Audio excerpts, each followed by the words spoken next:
오늘 함께 나눌 말씀은 에스겔서 22장 29절에서 31절까지의 말씀입니다.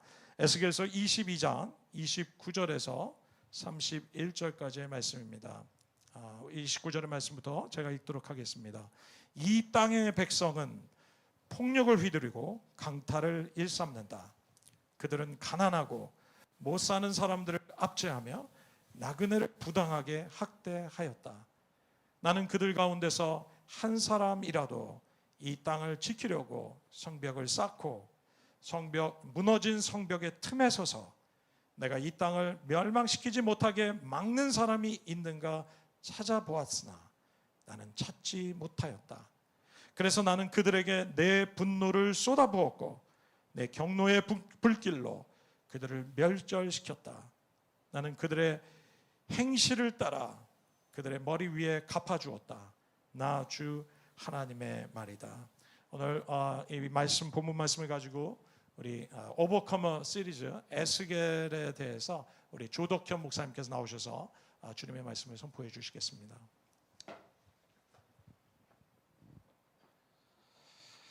네, 할렐루야. 여러분 한 주간 평안하셨습니까? 우리가 늘 일상적으로 나누던 인사이지만 참 요즘처럼 이렇게 인사할 때마다 이 인사가 새롭고 또 감사한 적이 있었나 싶을 정도로 우리가 살고 있는 이 시대는 굉장히 혼란하고 또 육체적으로도 또 영적으로도 또 정서적으로도 아주 어려운 그런 위기의 시대를 우리가 살고 있는 것 같습니다. 그럼에도 불구하고 우리 믿음의 사람들은 이럴 때일수록 우리의 상황과 또 우리의 형편이 아니라 주님을 바라보는 사람들이죠. 하나님이 어떤 분이신지를 기억하면서 하나님께서 우리의 삶 가운데 행하셨던 또 베풀으셨던 은혜들을 기억하면서 이 위기의 시대를 잘 극복해 나아가는 저와 여러분들이 되었으면 좋겠습니다. 여러분, 우리가 오늘 말씀을 함께 전하면서 오늘 하나님께서 어떤 분이신지를 함께 기억해 보았으면 좋겠습니다. 우리가 앞선 찬양들 속에서도 하나님께서 어떠한 분이신지, 그리고 하나님의 성품은 어떠한지 우리가 주님의 이름을 높여드렸는데, 특별히 이 시대에 우리가 기억하고 싶은 하나님의 성품은 무엇일까? 그것은 바로 하나님은 강하신 분이시라는 것입니다. 하나님은 우리를 강하게 하실 만큼 강하신 분이실 뿐만 아니라 자신의 백성들을 결코 포기하지 아니하시고 지키시고 또 보호하시는 신실하신 긍휼의 하나님이라는 것을 우리가 기억했으면 좋겠습니다. 그래서 우리가 그것들을 기억하면서 이 시간 먼저 우리의 자신을 향하여서 그렇게 한번 선포했으면 좋겠습니다. 우리 가슴에 손을 얹고 하나님은 나를 강하게 하시는 분이십니다. 이렇게 한번 선포하시겠습니다. 하나님은 나를 강하게 하시는 분이십니다. 그리고 주변에 누군가와 함께 계시다면 그분들과 함께 더 축복해 주셨으면 좋겠습니다. 하나님은 당신을 강하게 하시는 분이십니다. 하나님은 당신을 강하게 하시는 분이십니다. 하나님은 당신을 강하게 하시는 분이십니다. 아멘. 오늘 나눌 말씀인 이 에스겔 선지자의 이름의 뜻이 바로 저희가 축복했던 것처럼 하나님께서 강하게 하신다, 또 하나님께서 강건케 하신다라는 이름의 뜻을 가지고 있습니다. 에스겔 선지자는 북이스라엘이 아수르에 의해서 멸망하고 이제 남유다도 바벨론의 침공을 받아서 느부갓네살 왕이 이스라엘 백성들을 포로로 잡아갈 때 첫 번째 1차 포로로 바벨론에 잡혀갔던 그러한 인물이었습니다. 에스겔은 이 제사장의 가문에서 태어나서 제사장의 직무를 감당했던, 하나님을 예배하는 그 제사장으로서의 삶을 살아가야 했던 이 에스겔이 이런 민족적인 위기 앞에서 무너진 나라와 또 깨어진 자신의 민족 공동체를 바라보면서, 그리고 또 마음껏 하나님을 예배할 수 없는 그런 상황 가운데 살면서 그가 느꼈을 절망과 고통을 우리는 한 번도 경험해 보지 못한 이 코로나의 팬데믹 시대를 살아가면서 이전보다 조금은 더 절실하게 느낄 수 있는 것 같습니다. 그럼에도 온 세상의 주관자가 되시는 우리 하나님은 에스겔에 주신 이름처럼 그를 강건하게 하십니다. 그리고 그토록 사랑하시던 자신의 백성들을 그가 심판할 수밖에 없었던 이유를 이스라엘 백성들에게 전하라고 하는 그러한 사명을 주십니다. 에스겔 3장 8절부터 9절까지의 말씀을 보면 하나님께서 에스겔을 향하여 이렇게 말씀하고 계시는 것을 볼 수 있습니다. 내가 내 얼굴도 그들의 얼굴과 맞먹도록 억세게 만들었고 내 얼굴에도 그들의 얼굴과 맞먹도록 쇠가죽을 씌웠다. 내가 내 이마를 바윗돌보다 더 굳게 하여 금강석처럼 만들어 놓았다. 그들은 반역하는 족속이니 너는 그들을 두려워하지 말고 그들의 얼굴 앞에서 떨지도 말아라. 에스겔서에는 이스라엘 백성들이 굉장히 마음이 굳어 있고 또 얼굴이 뻔뻔하던 사람들이라고 표현이 되어 있습니다. 여러분, 이러한 사람들에게, 마음이 이렇게 굳어 있는 사람들에게 하나님의 메시지, 그것도 심판의 메시지를 전한다는 것은 우리가 생각하는 것만큼 그렇게 쉬운 일은 아니었습니다. 하지만 하나님께서 에스겔에게 사명을 주시고 그의 이름을 주셨던 것처럼 하나님은 에스겔을 강하게 하셔서 여러 가지 환상과 상징을 통해서 하나님의 심판과 그리고 또 심판 이후에 있을 회복에 대한 하나님의 계획을 전하게 하셨습니다. 여러분, 이 말씀을 보면서 우리 하나님이 어떤 분이신지를 다시 한번 기억하게 됩니다. 바로 하나님은 우리를 강하게 하시는 분이십니다. 여러분, 세상이 아무리 우리를 조롱하고 또 우리를 멸시하고 세상이 아무리 혼란스럽고 우리가 어려운 상황 가운데 있어도 하나님께서 저와 여러분을 지키시고 그리고 우리가 세상과 맞붙을 수 있을 만큼 우리를 강하게 하시고 우리를 굳건하게 하신다고 하는 사실을 오늘 말씀을 통해서 기억했으면 좋겠습니다. 그래서 믿음의 사람들이 그리하는 것처럼 우리가 이 세상을 바라보지 않고 우리의 주변의 어려운 환경에 우리의 시선이 묶여 있지 않고 살아계신 하나님, 우리를 강하게 하시는 하나님, 우리를 마침내 회복시키시고 또 승리케 하실 그 하나님을 바라보면서 이 시간 이 어려운 환난의 때를 우리가 함께 이겨나아갔으면 좋겠습니다. 여러분, 그 주님을 바라보시면서 담대하십시오. 하나님께서 우리를 강하게 하시고 우리를 회복하시고 마침내 우리를 승리케 하실 것입니다. 이렇게 우리가 고난에 당당히 맞서고 또 하나님의 승리, 이미 예배하신 그 승리가 우리의 승리가 되기 위해서 하나님은 오늘 말씀을 통해서 우리에게 두 가지를 당부하고 계십니다. 그 첫 번째는 바로 말씀으로 돌아오라고 하는 것입니다. 29절 말씀을 다시 한번 함께 읽도록 하겠습니다. 29절 말씀입니다. 우리 함께 읽어볼까요? 시작. 이 땅의 백성은 폭력을 휘두르고 강탈을 일삼는다. 그들은 가난하고 못 사는 사람들을 압제하며 나그네를 부당하게 학대하였다. 먼저 하나님은 에스겔에게 이 사명을 주시면서 그들에게 에스겔에게 이스라엘 백성들의 심판의 원인이었던 그들의 죄가 무엇이었는지를 먼저 분명하게 말씀하고 계십니다. 우리가 읽었던 29절 말씀에 기록된 이스라엘 백성들의 이 죄는 다름이 아닌 폭력을 휘두르고 그리고 남의 것을 강제로 빼앗고 그리고 가난하고 못 사는 사람들을 압제하고 나그네를 환대하기는커녕 부당하게 학대하는 것이었습니다. 여러분, 이스라엘 백성들이 하나님의 백성이었다는 사실을 기억해 볼 때 이러한 이스라엘 백성들의 모습이 과연 하나님의 백성에 걸맞는 삶의 모습이었을까요? 당연히 아니죠. 이 모든 것은 하나님의 뜻과 또 하나님의 명령과는 전혀 상반되는 그런 반대되는 모습들을 이스라엘 백성들이 살고 있었다는 것을 우리가 말씀을 통해서 확인할 수가 있습니다. 다시 말해서 지금 에스겔을 통해서 하나님께서 드러내고 계시는 이스라엘 백성들의 죄는 바로 이스라엘 백성들이 하나님의 말씀을 떠났기 때문에 비롯되었던 죄악들, 바로 그들 안에 하나님의 말씀이 없었기 때문에 일어난 죄악들이었습니다. 우리가 읽지는 않았지만 22장의 앞선 말씀들을 보면 이스라엘 백성들의 죄악이 좀 더 자세하게 기록되어 있는 것을 볼 수가 있습니다. 6절에서 12절까지의 말씀인데 제가 이것을 조금 짧게 정리해 보았습니다. 여러분 함께 눈으로 한번 읽어주시겠습니까? 6절부터 12절까지의 말씀입니다.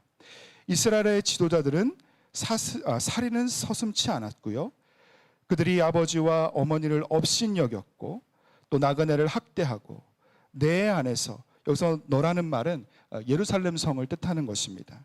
내 안에 있는 고아와 과부를 구박하였다. 그리고 내 거룩한 물건들을 업신여겼으며 내 안식일을 더럽혔다. 살인을 하려고 남을 헛들고 우상의 제물을 먹는 사람들이 있으며 음행을 하는 사람들이 있다. 그리고 10절에서 11절 말씀은 이 근친상간과 같은 그러한 성적인 타락에 대해서 말씀하고 있고요. 12절 말씀, 돈을 받고 산일을 하는 자도 있고 고리대금업을 하는 자, 모든 이웃을 억압하고 착취하는 자도 내 안에 있다.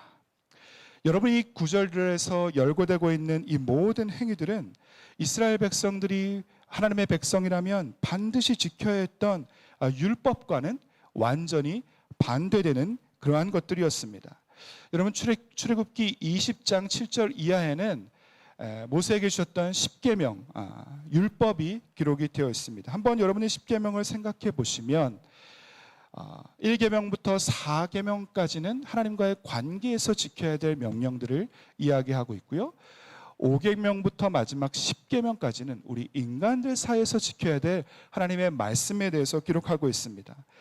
5계명은 내 부모를 공경하라, 또 살인하지 말라, 간음하지 말라, 도둑질하지 말라, 내 이웃의 소유, 내 이웃의 아내를 탐하지 말라.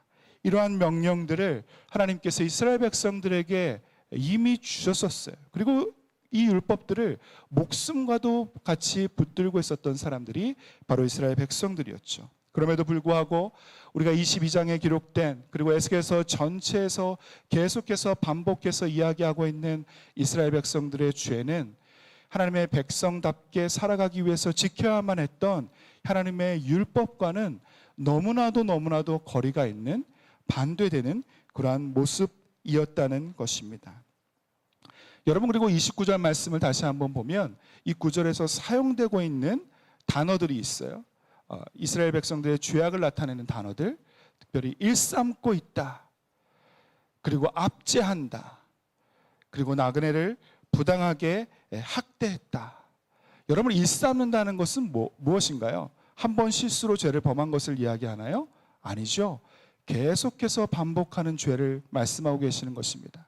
누군가를 압제하는 것, 그리고 누군가를 학대하는 것, 여러분, 이것은 그저 한 번 실수로 저지른 죄악들이 아니라 이스라엘 백성들이 저지르고 있던 이 죄악들이 바로 습관화되어 있고 고착화되어 있고 그리고 일상화되어 있었던 죄라는 것을 말씀해주고 있는 것입니다.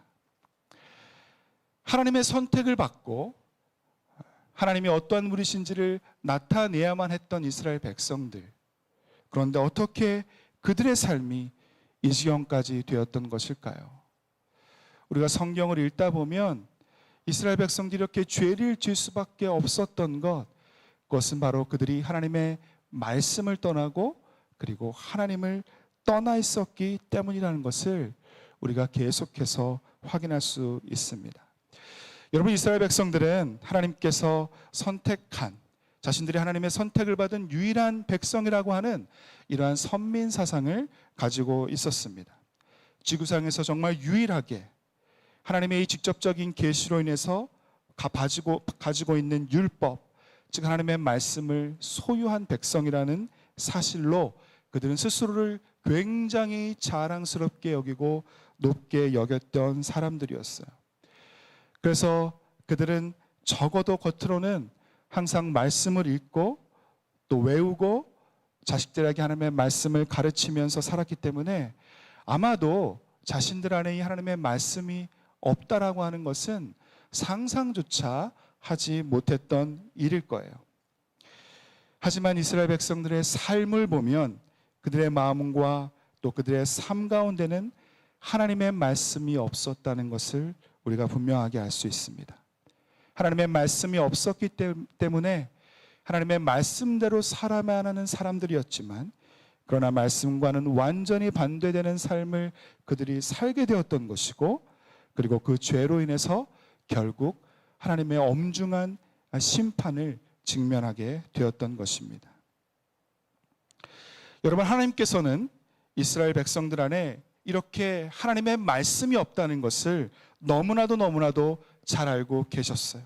그래서 지금 에스겔 선지자를 통해서 그들이 하나님의 심판을 받지 않도록 이제 말씀으로 돌아오라고, 그리고 나에게로 돌아오라고 계속해서 간절하게 촉구하고 계시는 것입니다. 여러분, 그들 안에 하나님의 말씀이 있다는 것은 하나님께서 그들과 함께 계신다는 뜻이고, 그리고 말씀이 없다는 것은 그들 안에 더 이상 하나님의 임재가 없다는 것을 말합니다.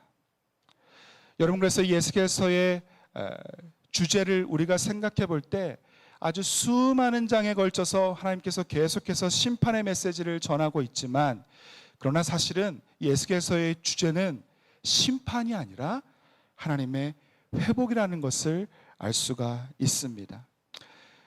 하나님의 성전을 떠났던 주님의 영이 다시 성전으로 돌아와서 성전 기둥에서 물이 흘러나오고 그 물이 흘러가는 사방이 소성케 되는 환상을 에스겔에게 보여주지 않습니까?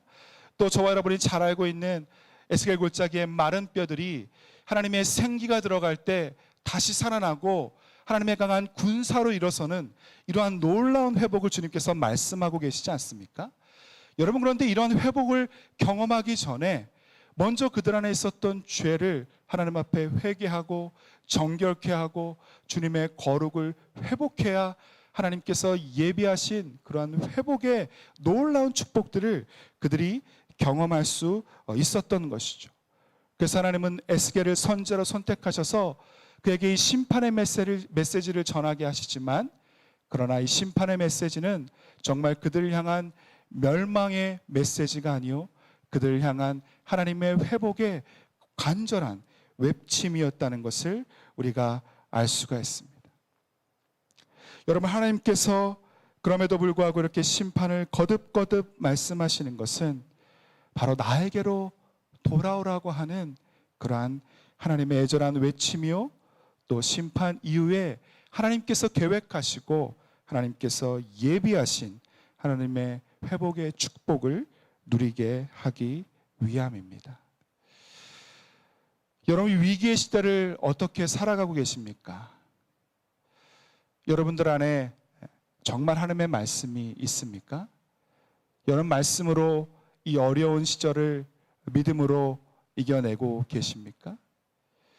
여러분, 우리 안에 말씀이 없으면 우리에게는 승리도 또 회복도 축복도 없다는 사실을 기억해야 합니다. 여러분, 우리가 계속해서 요즘 우리 삶의 기도실을 세우는데 계속 힘쓰고 있지 않습니까? 매일 주중 저녁에 이 교회를 개방해서 기도실로 만들고, 또 시간이 되시는 분들은 이곳에 나와서 함께 기도도 하시고, 또 상황이 안 되거나 또 개인적으로 기도하기를 원하시는 분들은 각자 공간과 시간을 마련해서 우리가 이렇게 1시간 이상 계속해서 기도하기를 힘쓰고 있는데, 여러분, 그럼에도 불구하고 기도하고 싶지만 이 기도를 시작하기가 어려우시거나, 또 기도를 시작했지만 여전히 정말 그 깊은 기도 가운데 들어가는데 어려움을 겪고 계시는, 그래서 답답해 하시는 분들이 계시지는 않을지 모르겠습니다. 혹 함께 예배하는 우리들 가운데 그러한 분들이 계시다면 여러분, 먼저 말씀으로 돌아가 보십시오. 우리가 기도를 생각할 때 기도가 무엇이라고 생각하십니까? 20세기 최고의 영성가로 꼽히는 헨리 나우엔이라고 하는 분이 이렇게 말씀하셨어요. 기도란 우리의 기준이 아니라 하나님의 기준으로 그분께 발돋움하는 것이다. 기도란 우리의 기준이 아니라 하나님의 기준으로 그분께 발돋움하는 것이다. 이 말에서 우리가 알 수 있듯이 기도란 우리의 뜻을 내려놓고 하나님의 뜻을 앞세운다는 것이죠.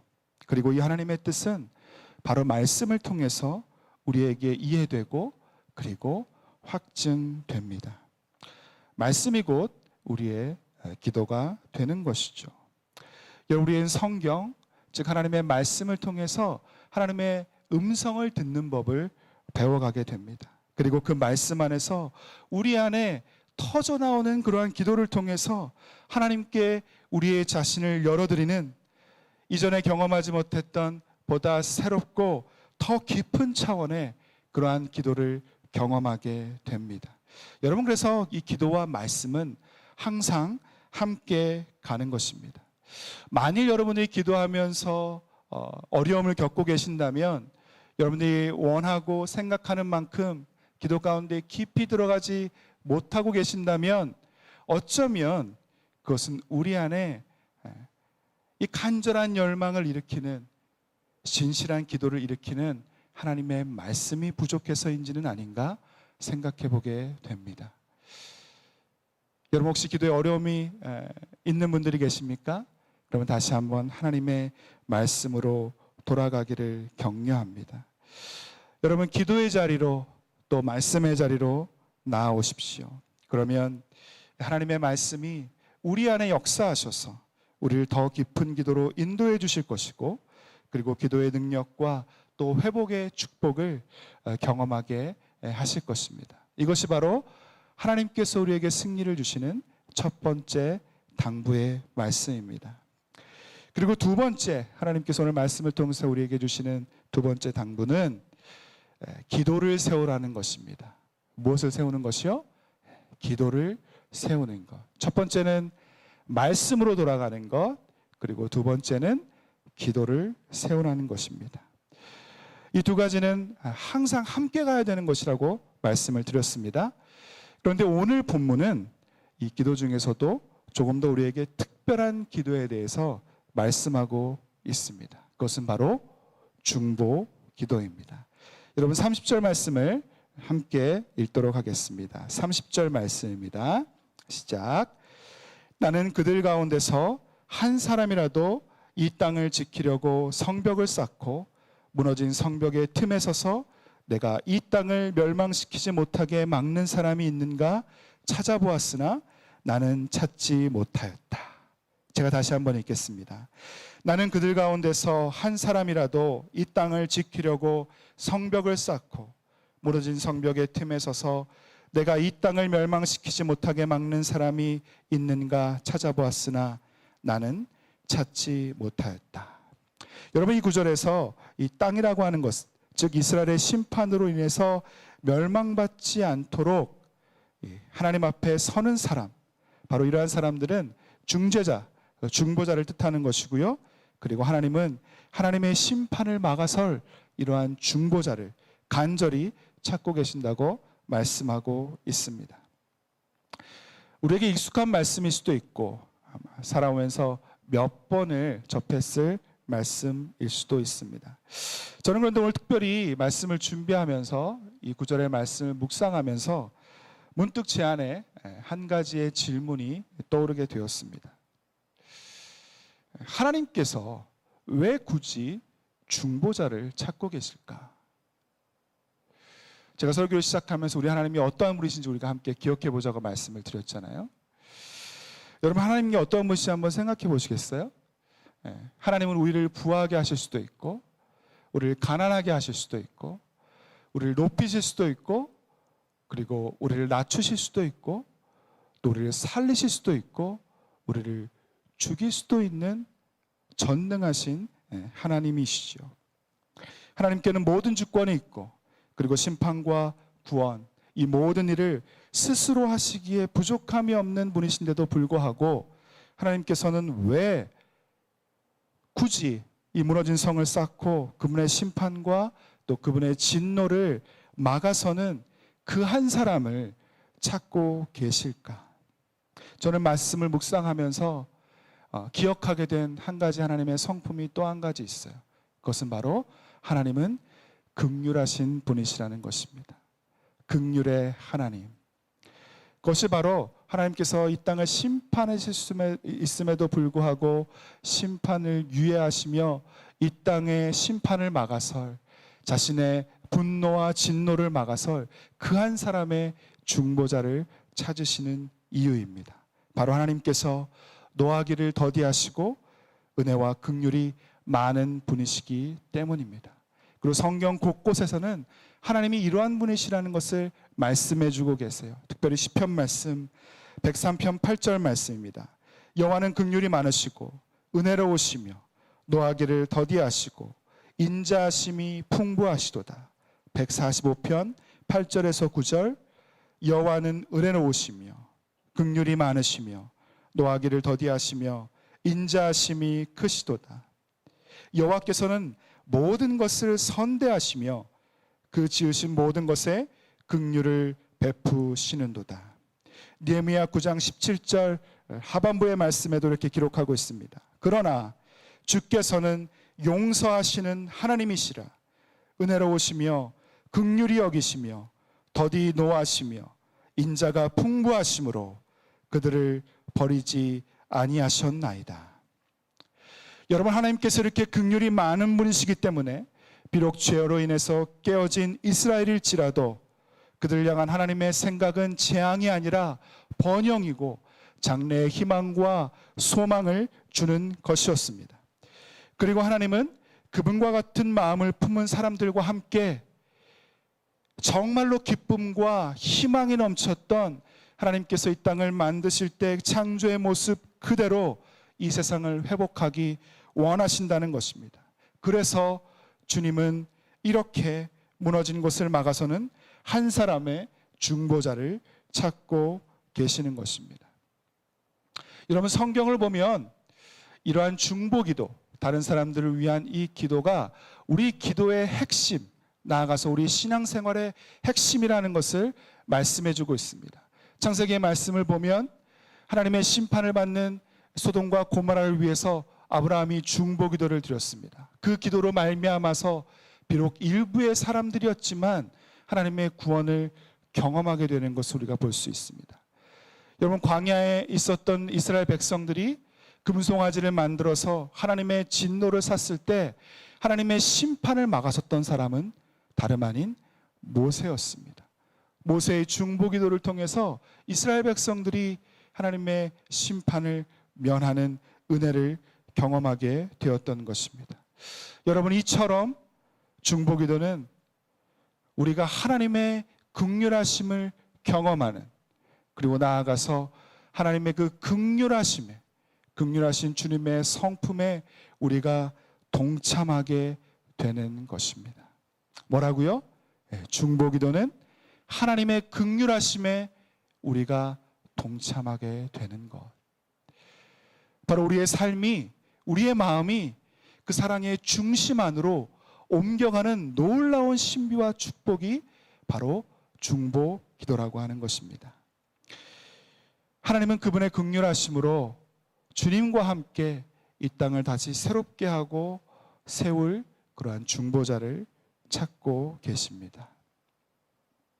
여러분, 그런데 우리가 이 주님의 마음을 품고 우리가 누군가를 위해서 기도할 때 우리가 하나님의 일하심을 보게 될 것이에요.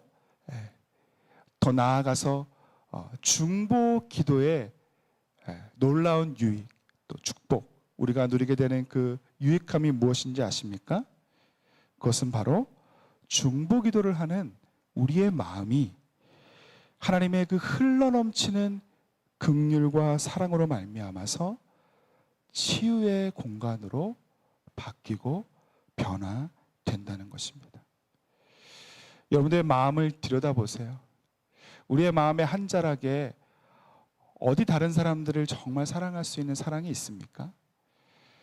다른 사람들의 어려움을 바라보면서 때로는 내가 그 일을 당해서 감사하다는 마음은 할지언정 정말 우리가 그 사람의 아픔을 함께 나눌 긍휼함이 우리의 마음의 한 구석에 있는 것을 여러분 쉽게 찾아보실 수 있습니까?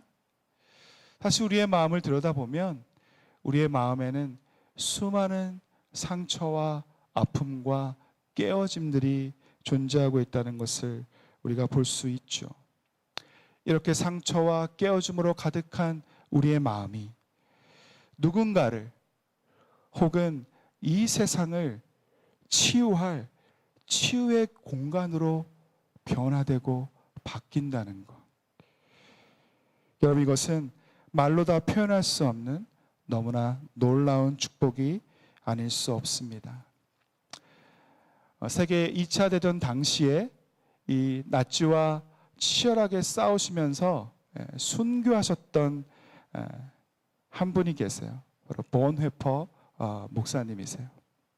저는 개인적으로 이분을 굉장히 좋아하는데, 이분께서 이렇게 얻는 권리를 주는 것이다. 제가 다시 한번 천천히 읽겠습니다. 다른 사람을 위한 기도란 그들에게 우리가 받은 것과 똑같은 권리, 즉 그리스도 앞에 서서 그분의 긍휼을 얻는 권리를 주는 것이다. 우리가 무너지고 깨어진 누군가를 우리의 기도를 통해서 하나님 앞에 이끌고 나아갈 때 우리를 만지시고 우리를 치유하시고 우리를 새롭게 하셨던 하나님의 그 사랑이 우리가 기도를 통해서 그분 앞에 데리고 나아가는 한 사람, 그 모든 사람들을 똑같은 사랑과 능력으로 만져 주신다는 것입니다. 우리의 마음 안에서, 우리의 기도 안에서 이러한 일이 일어난다는 것을 여러분 상상해 보세요. 너무나도 놀라운 축복 아니겠습니까? 저는 설교를 준비하면서 참 설교자로 하나님께서 세워주신 것에 감사하게 되는 것은, 먼저 하나님의 말씀을 묵상하고 깨달으면서 저의 삶을 돌아볼 수 있다는 것입니다. 저도 열심히 기도하려고 애를 쓰죠. 많은 시간 주님 앞에 머무르려고 애를 씁니다. 그럼에도 불구하고 저의 기도가 제 삶에 있는 여러 가지 문제들, 또 제 마음 가운데 있는 여러 가지 갈등들, 또 제 안에 있는 필요들, 이것들 가운데 머물러 있는 저의 모습을 발견하게 되었습니다. 그런데 이 설교를 준비하면서 저의 기도의 모습을 보면서 이제 저의 주변에 있는 사람들을 생각해 보게 되고 돌아보게 되었어요. 제가 어제 저희 가족들 중에 한 분을 만나 뵙게 됐습니다. 제가 사랑했던 그리고 지금도 사랑하는 저희 사촌 형이 이제 암으로 투병을 하다가 이제 2년 전에 이제 하나님의 부르심을 받고 이제 이번 달 19일이 또 기일이에요. 그래서 형이 이렇게 안치되어 있는 추모공원에 가서 또 형수님과 또 조카들을 만나서 함께 짧게 예배를 드리고, 그리고 이제 형수님과 이렇게 이야기를 나누면서 형수님께서 그런 말씀을 하시더라고요. 참 코로나 상황이 되니까 온라인으로 예배를 드릴 수 있는 것이 참 감사하기도 하지만 예배하는 것이 참 어렵더라. 그리고 기도해야 된다고 너무나 생각하지만 막상 또 기도하려고 하니까 참 기도가 쉽지가 않더라. 이런 고백을 하시는 것을 듣게 되었습니다. 뭐 비단 그분의 고백뿐이겠습니까? 아마 저와 여러분도 그런 똑같은 상황을 경험하고 계실 거예요. 여러분, 그러면서 이렇게 어려움을 겪고 있는 한 분 한 분을 다시 한번 생각해 보게 되는 것입니다. 질병으로 인해서 고통받고 있는 우리의 환우들, 또 불안한 미래로 우울에 빠져 있는 학생들과 우리의 청년들, 또 깨어진 관계로 인해서 극복되지 않는, 잊혀지지 않는 아픔 속에서 괴로워하고 있는 분들, 여전히 가난과 굶주림으로 인해서 죽어가고 있는 제3세계 어린이들과 부녀자들, 코로나로 인해서 직장을 잃고 사업이 어려워지고 또 사업이 문을 닫는 그러한 분들, 또 이 바이러스와의 치열한 싸움을 하고 있는 의료진과 연구진들, 또 방역당국, 또 얼마 전 우리를 핥히고 간 이 수해와 태풍으로 인해서 고통받고 있는 이재민들, 제 주변에 이런 분들이 또 너무나 많더라고요. 어려움 가운데 있는 개척교회들, 개척교회를 섬기는 목회자들, 복음을 전하다가 갇히고 억류되어 계신 선교사님들, 또 북한의 지하교인들, 실로 헤아릴 수 없는 많은 분들이 우리의 기도를 통해서 하나님의 치유를 경험할 수 있다는 것을 말씀을 통해서 주님께서 저에게 보여주셨습니다. 여러분, 지금 이 순간 여러분들 마음 가운데 떠오르는 분들이 계시거나 또 여러분들이 기도할 때마다 계속해서 마음에 담게 되는 그러한 분들이 계시다면 여러분, 그것은 하나님께서 여러분들을 중보자로 찾고 계시는 것입니다. 여러분, 우리가 무엇이 특별해서, 우리가 무엇이 그렇게 잘나서 그 전능하신 하나님의 동역자로 설 수 있겠습니까? 그저 우리는 심판받은 이스라엘 백성들과 똑같은 그러한 죄를 범하면서 살아가고 있는 죄인들일 뿐입니다. 그러나 너무나도 감사하게도 하나님은 우리가 그 위대하신 그분 앞에 설 수 있는 중보자가 될 수 있도록 먼저 우리에게 중보자를 보내주셨습니다. 비록 에스겔 당시에 에스겔을 통해서 하나님께서 이 한 사람이 중보자를 찾고 계셨지만 하나님은 그 당시에는 이 중보자를 찾지 못하셨어요. 그러나 우리에게는 우리가 스스로를 구원할 수 없는 그 연약함, 깨어진 죄인인 것을 주님께서 아시고 우리에게 위대한 중보자를 이 땅에 보내주셨는데 그것은 바로 예수 그리스도이십니다. 히브리서 7장 24절 25절, 그러나 예수는 영원히 계시는 분이므로 제사장직을 영구히 간직하십니다. 따라서 그는 자기를 통하여 하나님께 나오는 사람들을 완전하게 구원하실 수 있습니다. 그는 늘 살아계셔서 그들을 위하여 중재의 간구를 하십니다. 여러분, 그래서 우리는 우리의 죄를 담당해 주시는 예수님의 공로로 말미암아서 이제 하나님 앞에 나아갈 수 있는 은혜와 담력을 얻었습니다. 그리고 예수님은 또한 우리에게 중보자이신 성령을 보내주셨습니다. 로마서 8장 26절, 이와 같이 성령께서도 우리의 약함을 도와주십니다. 우리는 어떻게 기도해야 될지도 알지 못하지만 성령께서 친히 이루 다 말할 수 없는 탄식으로 우리를 위하여 간구하여 주십니다. 여러분, 지금 무엇을 바라보고 계십니까? 우리의 삶을 둘러싼 두려움과 불확실성과 염려되는 상황들을 바라보고 계십니까? 여러분, 그러시다면 이제 우리의 눈을 들어 우리의 시선을 다시 한번 신실하신 그리고 전능하신 주님께 향해야 합니다. 그리고 우리의 위대한 중보자가 되시며 영원히 우리의 중보자로 우리를 하나님 앞으로 이끌고 가시는 예수 그리스도를 바라보아야 합니다. 그리고 날마다 우리의 삶 가운데 동행하시면서 때는 우리가 어떻게 기도해야 될지 못할 때, 우리가 어떠한 결정을 해야 할지 못할 때 우리를 말할 수 없는 탄식으로 도우시고 붙드시는 중보자 되시는 성령님을 바라보아야 합니다. 여러분, 저는 말씀을 맺겠습니다. 영원히 계시는 중보자 예수님과 또 성령님께서 지금 우리와 함께 하십니다. 그러므로 상황이 어렵고 답답할수록 우리는 환경을 바라보지 않고 우리를 구원하시고 우리를 새롭게 하시는 신실하신 긍휼의 하나님을 바라보아야 합니다. 그러면 예수 그리스도를 통해서 그분께 나아가는 모든 사람들을 새롭게 하시고 치유하실 것이며 은혜를 경험하고 새롭게 된 우리들을 통해서 이 땅에 무너진 것을 수축하시고 하나님께서 세우실 것입니다. 이제 다시 한번 우리가 그 말씀으로 돌아가서 우리의 시간과 또 우리의 공간과 우리의 관계 가운데 이 기도실을 만들고 무너진 곳으로 나아가서 무너짐으로 인하여 고통받고 있는 인생과 또 세상을 위해 중보함으로써 깨어짐과 상처뿐이었던 우리의 삶이 하나님의 치유의 공간으로 바뀌는 그러한 놀라운 승리, 그 축복을 경험하는 저와 여러분이 되기를 간절히 바랍니다. 여러분, 이 시간 말씀을 기억하면서 함께 기도하기를 원합니다. 여러분들의 삶을 바라보시면서 내가 지금 무엇을 바라보고 있는지 여러분의 내면을 돌아보시기를 원합니다. 여러분 지금 어디를 바라보고 계십니까? 여러분 누구를 바라보고 계십니까? 어려운 현실 속에서 답답한 마음과 두려움 가운데 계십니까?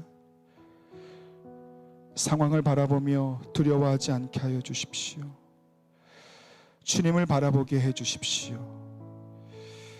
나를 위해 지금도 말할 수 없는 탄식으로 기도하며 중보하고 계신 예수님, 그리고 성령님을 바라보게 해 주십시오.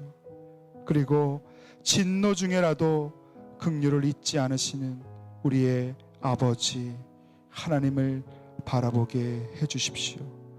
내 뜻과 생각을 내려놓고 주의 말씀으로 돌아가게 하시고 우리의 삶에, 우리의 시간과 우리의 공간과 우리의 관계와 우리의 생각 속에 하나님 그 기도의 자리를 잘 세워갈 수 있도록 도와주십시오. 이 시간 우리의 자신을 주님 앞에 올려드리며 함께 기도하며 나아갑시다. 함께 기도하겠습니다. 거룩하신 하나님, 신실하신 하나님, 긍휼의 하나님, 노하기를 더게 하시고 빈자가 아니옵으신 주님 말씀을 통해서 심판의 메시지와 그 신실하신 주님을 바라보게 하여 주시는 감사합니다. 하나님의 어려운 상황 속에서 제가 주님을 바라보지 못하며 도리어 세상을 바라보았습니다. 내 삶에 가득한 환난과 어려움과 근심을 바라보았습니다. 주님, 이제는 다시 주님을 바라보게 되기를 원합니다. 하나님, 이제는 나의 내면을 다시 주의 말씀으로 채우기 원합니다. 하나님, 다시 말씀으로 돌아갑니다. 다시 기도의 자리로 돌아갑니다. 주님, 저를 인도하여 주십시오.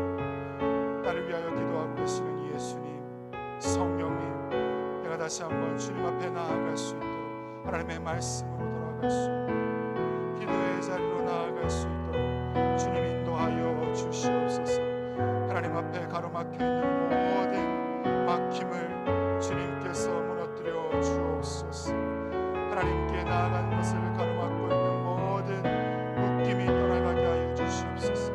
모든 결박이 끊어지게 하여 주시옵소서. 하나님, 우리를 긍휼히 여겨 주시옵소서.